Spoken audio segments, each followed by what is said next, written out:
Hey people, how's it going? Yeah, I'm back now, but sorry about not uploading for a long time. It's been almost a year.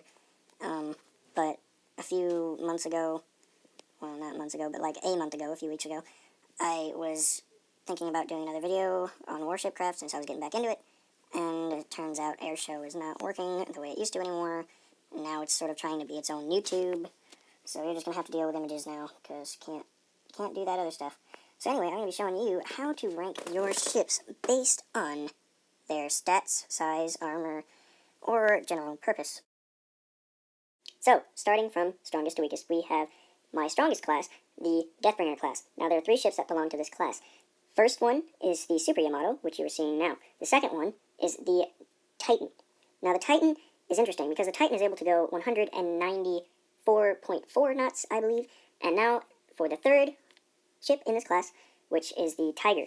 Now, the Tiger was probably the first of this class that I built, and it's pretty good. I mean, it's still one of the best ships that I have. Now, the next ship that I have to bring up is actually a carrier, but not just any carrier.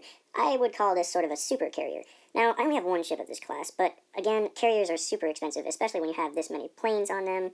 It can get pretty costly pretty quick. Now, the next class I want to bring up is the Alpha class. Now, before you go all getting all mad at me and saying, oh, this other guy came up with it first, I just want to point out that I did get it off of another YouTube video a while back, and this ship is actually a little bit over a year old. I've had it for a long time, and the ship, or the class of this ship that I based it off of was the Alpha class Megalodon, if you want to go look that video up later on. The next class that I want to mention is the Hellfire class. Now, this class is probably the largest class of any ship that I have because it doesn't really have to do with the size, armor, or anything else other than the weapons. The weapons in this class are semi-expensive, and this is just about the time when you start using the longer range weapons and your ship gains greater maneuverability and greater speeds. Now, the next class I would call probably the Adept class. I don't know. But these are ships that are sort of starting to get a little bit more expensive than your regular old rookie sort of ships. They got, your basic carriers, your basic sort of attack ships. Next we have the Toy class. Yes, I'm calling them the Toy class because that's kind of what they are. They're just builds that you build just for the sake of building. They're not necessarily for power, strength, or anything else. They're just to see if you can build it.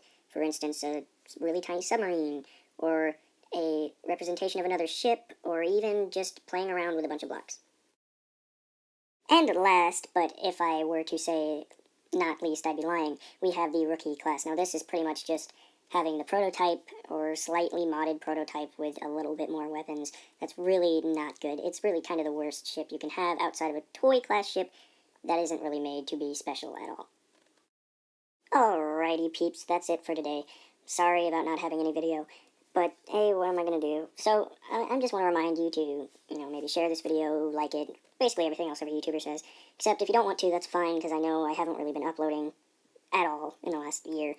So you don't have to if you don't want to. I'm really just making this just to help y'all out. So if you want to watch it and see where your ships fall, or give me suggestions for other classes that your ships would be under, that's fine. That's perfectly fine. So, lastly, I just want to remind you to have a great time on the internet today.